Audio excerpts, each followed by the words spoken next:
Imagine waking up in a strange, yet incredibly luxurious hotel mansion nestled in the heart of a city that never sleeps. The air thick with opportunity, excitement buzzing, promising success. But something about this place feels wrong. The walls whisper. The floorboards creak under invisible footsteps. And behind those velvet curtains, a darker secret hides, waiting. This is not the picture of opulence, it seems. A luxury fought built over nightmares. Chicago is rising and imposing for a city destined to be the center of the world, with its skyline reaching to meet the sky, poised to showcase everything human ingenuity could achieve. The world's Columbian Exposition, a perfect time of dreams, innovation. But behind this grandeur, one man was constructing a monument to death. A man named Dr. Holmes. And now this isn't your typical crime story. It's something much more twisted, more horrific, darker than Chicago ever imagined. Inside a place now known as the Murder Castle, Holmes set his stage for unspeakable acts of terror. Welcome to Legends and Lessons, where the unsettling truths of history come alive. I'm Henry. Today, we uncover the chilling tale of a man who used his charm, his brilliance, and his dark cunning to become America's first serial killer. Buckle up, you won't look at the world or is my same way after this one. It started innocently enough, but doesn't it always start that way? A small, charming doctor with a hopeful promise. Dr. Henry Howard Holmes. He used his wit, charm, and his picture-perfect reputation to reel in the unsuspecting. His plan: build an upscale hotel in the center of Chicago, the perfect place for visitors, especially those drawn by the Grand Exposition. But this hotel wasn't just a place to sleep.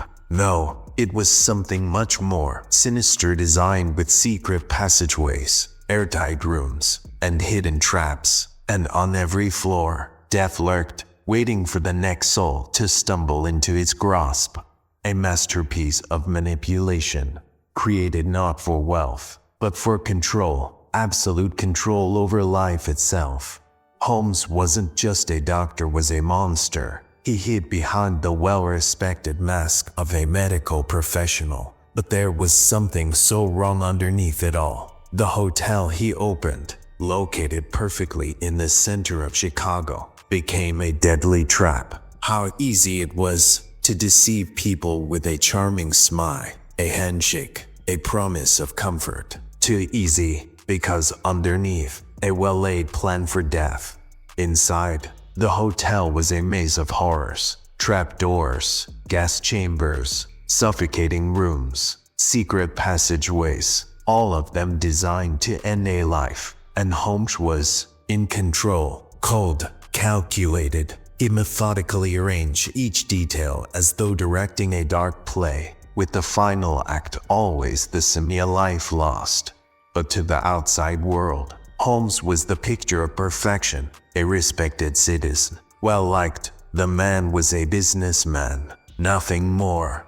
This place, the Murder Castle, soon became the stage for his blood-soaked empire. Holmes didn't just murder for greed. No, he was on a hunt, luring in victims, mainly women looking for work or shelter, promising them comfort and safety, but instead leading them straight to the jaws of the beast.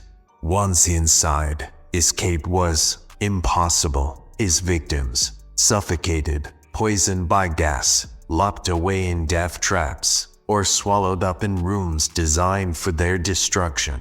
Some were dissected, cut up, and sold like cattle to the highest bidder. For Holmes, death wasn't just a side effect, it was his business.